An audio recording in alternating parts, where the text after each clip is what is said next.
திருவண்ணாமலை கிரிவலம்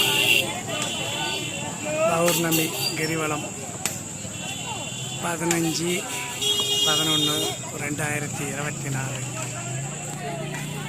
இன்னைக்கு இப்போ 6 மணி ஆகுது. மாலை கொஞ்சம் லேசான மழை கூட இருந்தது.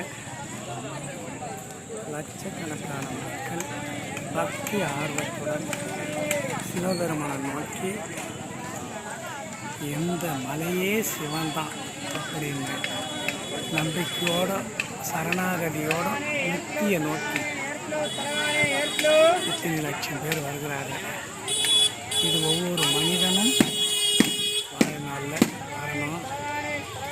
அற்புதமான ஒரு ஓம் நமச்சிவாயம், ஓம் நமச்சிவாயம், ஓம் நமச்சிவாயம், ஓம் நமச்சிவாயம், ஓம் நமச்சிவாயம், ஓம் நமச்சிவாயம்.